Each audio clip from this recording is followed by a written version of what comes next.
But this is just a friendly reminder that if you are watching the show on TikTok right now, make sure you are following on Twitch and also join the Bookish Brigade Discord server. The reason for that is twofold. First, we are trying to uh, uplift, amplify, and grow the writing and reading category on Twitch. Folks such as Lions Prot Studios and others that will we shout out throughout the show, will probably be on the show at some point, have worked diligently to bring the writing and reading category to formalization on Twitch. There are a couple of folks that have been doing their thing on Twitch for a while. I've met some cool bookish game developers that have developed games for writing accountability. Lines Pride Studios is actually an award-winning writer, author. He currently has a screenplay under pre-production. I will be getting his book next week soon. I actually bring that up a little bit in the show. I don't know if we'll see. I may talk about it a little bit tonight, man. I don't know. We'll see. But so that definitely will be upcoming on a Tuesday show in the second part of the series. We'll talk about Matt's book. But right now there are a lot of writers watching writers, as Matt puts it, on Twitch, on Book Twitch right now. So you can get a lot of there's a lot of behind the scenes editing process, writing process. They use things like Scrivener and other applications to actually show you what tools. Many of the writers there are self-publishing writers and give you wonderful tips, and really encourage and try to uplift other self-publishing authors as well, or folks trying to get signed. It's really a great community if you want to find folks who are uh, doing the work and want to help move your work along as well. Similar to Book Talk and Bookstagram, Book Twitch has Welcome Books and Bounty with open arms. So I just want to say thank you to that. Um, we are also almost at affiliate state on Twitch right now. So again, let's keep those viewers steady on Twitch. And thank you again, TikTok, for joining. Meg on TikTok, thank you for joining. Tonight we're going to get into a little bit of reviews, and let me turn this down a bit. And as I press pause, let me shout out Chillhop Music, who has a generous content creator licensing program. You guys make sure you go check that out. And a special congratulations to them on their 10th anniversary. I've been a day one fan, so shout out to Chillhop Music. A little bit about what you see if you're just coming to us. We are about halfway, almost. We have three more shows in the graphic novel, third, 10th, yes. Three more shows in the graphic novel series, one of which you see here, oops, at the bottom of your screen. We'll talk about Chelsea in a moment. About halfway through, and the November TBR pile is growing, which primarily focuses on graphic novels this season. One of the reasons I picked graphic novels as my next season for Books and Bounty TV is because one, one of the primary goals is to amplify untold stories and black voices and diverse black and diverse voices as well. Um, and I wanted to challenge myself as part of getting back into this, bookish world. And three, there's actually a third reason. Three, my fella and my teenager are avid collectors, readers of comic books and graphic novels. I looked back through some of our collections, a couple of which I found, gems I found myself to sort of reassess their value. And I was just like, what? Why didn't we start collecting comic books sooner? Anyway, so with that, I'm not an avid graphic novel reader. So if you are not a graphic novel reader, great, because we're learning together. If you check back one of my highlights from a previous show, you'll see what I've shared about what I've learned from graphic novels. I mean, Venn diagram and all. So, but if you are an avid graphic novel reader, I think you'll be really excited about. I think you're really, yeah. I think Matt asked in the chat.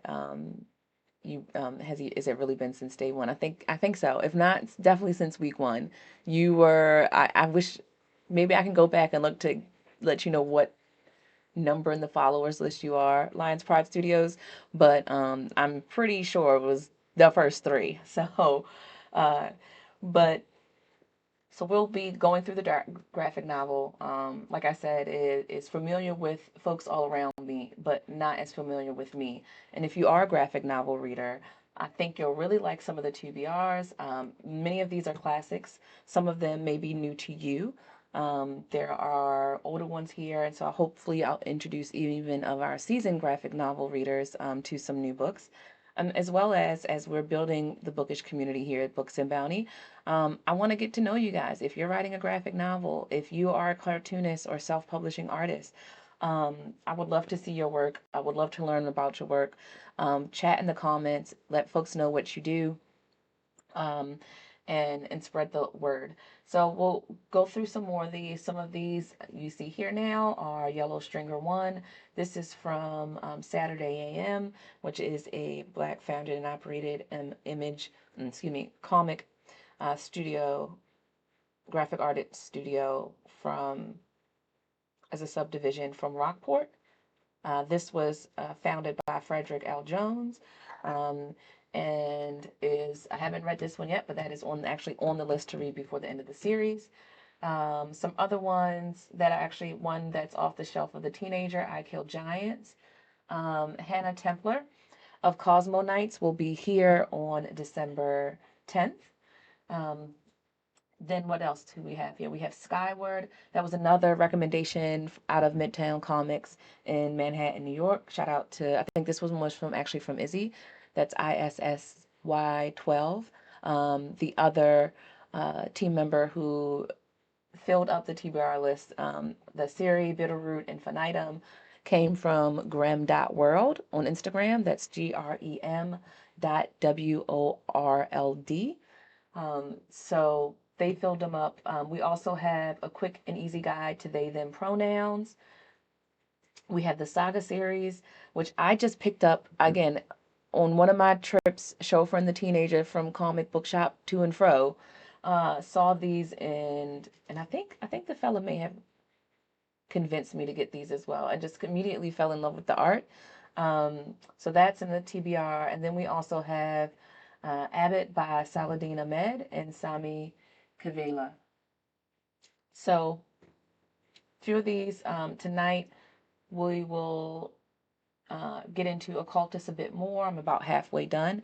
This is actually a series of stories in graphic novel form. So it's a short story collection of graphic novels, and it is awesome and good, and the art is so good, and the saturation and use of color in this one is really excited. And so we'll talk about that in a moment. If we have time tonight and seeing how long we stick around on the stream, we may do some live reading of this series. Considering today we met Tim Fielder, who is the creator of Infinitum out of Diesel Funk Studios, published along with Amistad books. Another graphic novel series that was recommended to me from the Afrofuturist genre is the Asiri. And I do not want to butcher the creators' names, but it is Roye Akupe with Samuel Iwunzi and Toyin Ajetumobi as one of the artists as well. And this is from Dark Horse Studios. So I wanted to crack this one open. We might read this one together tonight, or at least some portions of it, read some portions, but I don't want to give it all away. I want y'all to go get these books. And then another one that reminded me of uh, Tim Feeder's just vibe, considering Diesel Funk Studios as the Afrofuturistic, and that is the Diesel Punk, I don't know if I want to call it genre, field, movement, trend, all of that and above right now. If you are watching Arcane at the moment, then you are familiar with the diesel punk aesthetic. That's the word I'm looking for actually in this moment. The diesel punk aesthetic. Another graphic novel that I really want to get into, the artwork in this. is Bitterroot. Look at that. It's Bitterroot, Volume 1. I have Family Business. It's actually won the Best Continuing Series winner, Will Eisner Award in 2020, and a few others. And this is from Image Comics. We have quite a few from Image Comics on the list here. Occultist is from Fantagraphics. Yellow Stringers from Saturday AM. They Them Pronoun is from Limerence Press. But we have I Kill Giants, Skyward, and the Saga series are all from Image Comics, including Bitterroot.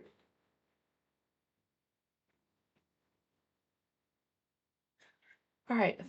A few other housekeeping things before we get started properly into the book discussions tonight. First, you see at the bottom of your screen the donation link. If you like what you're seeing tonight and you want to support the stream, please check out that link. You can pay through PayPal, or you can contact me directly, steph@booksandbounty.com, to see how you could submit payment, other ways to submit payment. But the link is there for your convenience. Check it out. You'll notice when you get there that one of the prime reasons we're raising money is to get to the Zora Neale Hurston the Zora Neale Hurston Summit 2025. This is the inaugural affair. It is actually free to the public thanks to some generous sponsors. However, we really could use your help in raising the funds to actually get there. Travel expenses. We would need to update some of our streaming technology in order to be in two places at once, as well as Books and Bounty is an editorial production and, content development company. I also would like to host some authors and meet some panelists while we're up there. So if you have the opportunity, every little bit counts. I know we're getting up to the holidays and budgets are tight because they all over here as well. But any little bit helps. So check out the link. And if you have any problems, just let me know in the chat again, or you can email me directly, steph@booksandbounty.com. First, let's see, what do we want to bring up first? I'll talk a little bit about, since we just talked about the readathon, and that's Zora Neale Hurston's Moses, Man of the Mountain.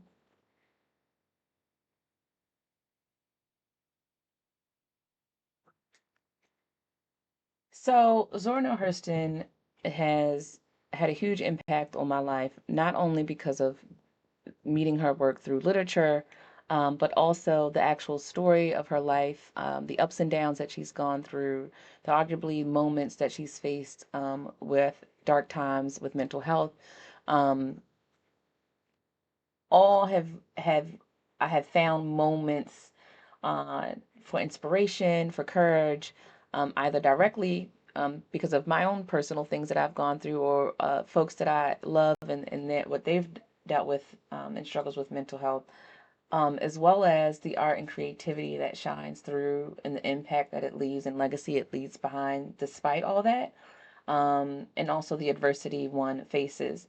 Julia Neale Hurston came up into fame during the time of the Harlem Renaissance. Her first novel was actually published in 1934, and that was Jonas Gourdvine.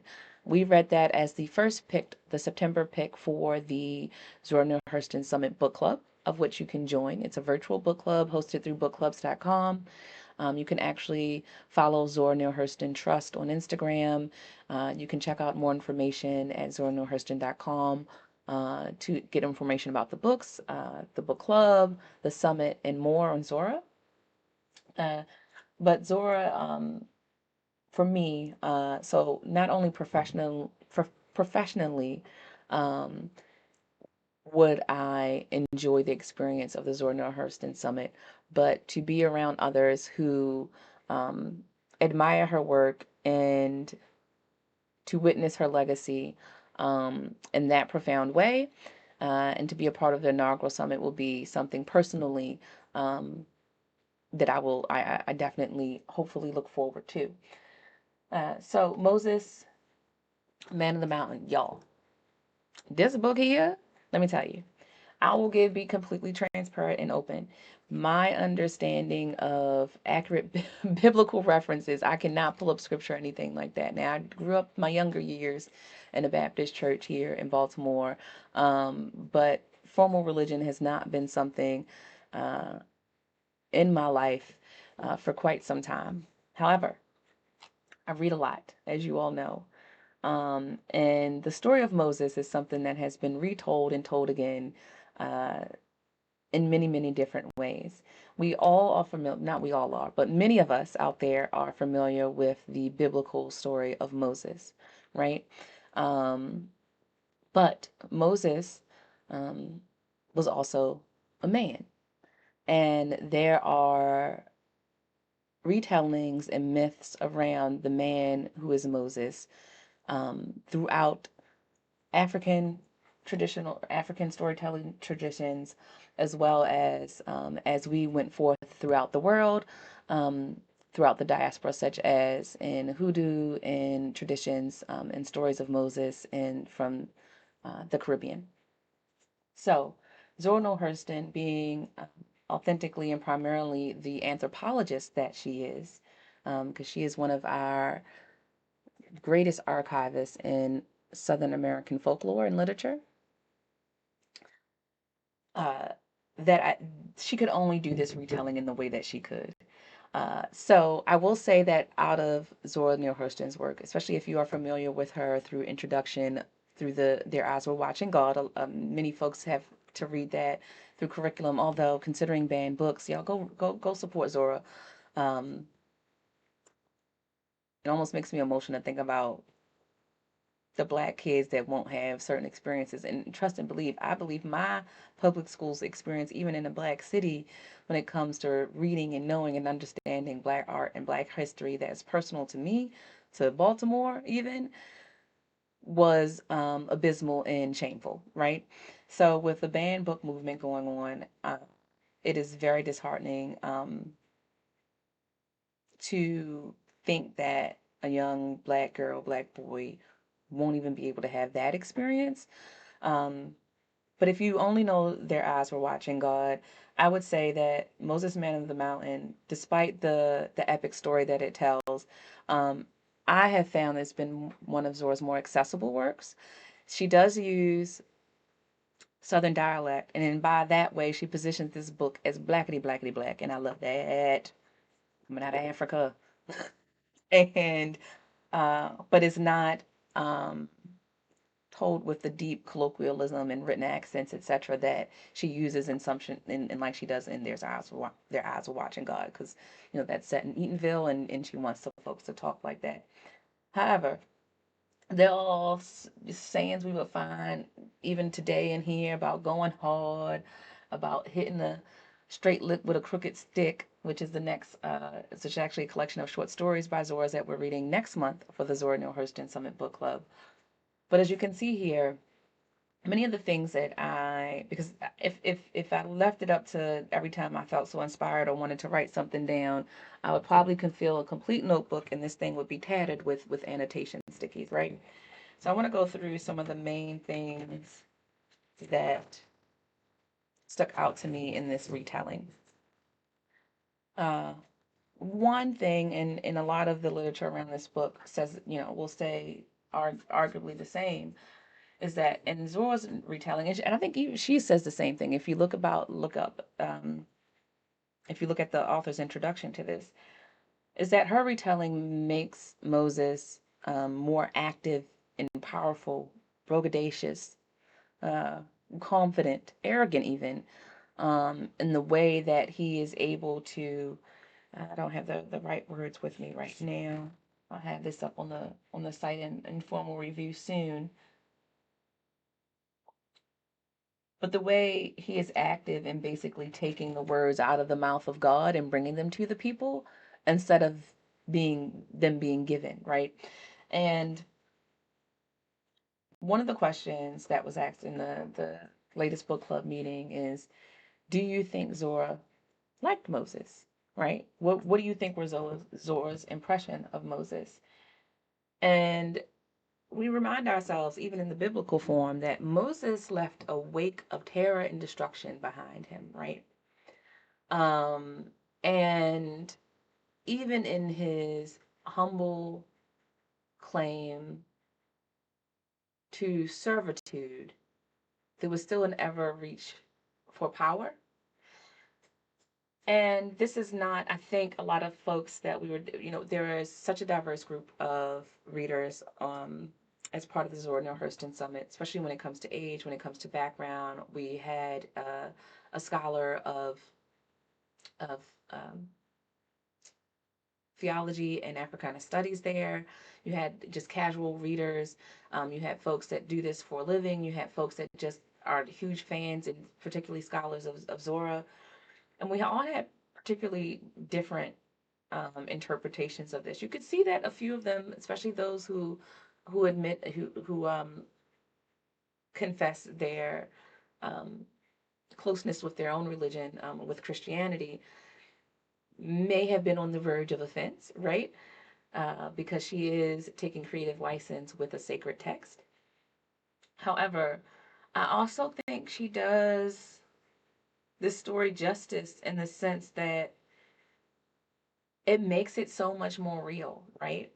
It makes the man that is Moses and the stuff that these people put him through, Lord, they put him through so much. But it getting out of Egypt, into the promised land, that it makes a biblical story, the actual using the word a sacred text, it makes it more accessible to the masses to me. And as a woman and as a black person, seeing myself, especially in Christian texts,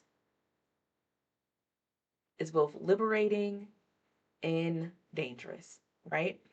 Um, by way of the fact that religion has been a tool to oppress not just Christianity, just let's just talk about formalized, structured religion in general. So we can go down a multitude of examples from across the globe. But we all know our Christian story as Black people of how that's been imposed upon us. Um, and particularly with this story of the Israelites, the Hebrew slaves, and their um, walk to freedom. So, but again, there's this is a hefty story in the sense there's so much to unpack. Folks were, because not everyone in the book club finished the book by Sunday night, so don't be intimidated by that. Even when you're at part of a book club, still go to the meeting. You might get some spoilers, but if it's a damn good book, I'm trust and believe it's going to be something different in there for you. And that's what I told the book club members. They said, Steph, oh, the host uh, said, I don't want to give any spoilers away. And I said, no, that's okay. Give it away. Because if anything I know is when it comes to Zora, who I think, she's right up there with Alice Walker, Toni Morrison, talk about Hemingway, uh, a Twain, talk about when it comes to writing great American literature, The Great Gatsby, like that is what Zora does, right? And she's a master at that. So I didn't worry about spoilers when it came to reading this book. Um, but again, when some of my reactions when it comes to just the character building that Zora labors away at uh, with Moses, and I have not done a formal character analysis as part of my book review, but I think this may call for it. Zora Neale Hurston's Moses Man of the Mount. That I might want to take a deep dive into this character. I just feel like it's going to send me into research and I'm not going to be able to get out. But just a few things. There's a part, the book is about 288 pages. And so we're on pages 55 or so. And I have the uh,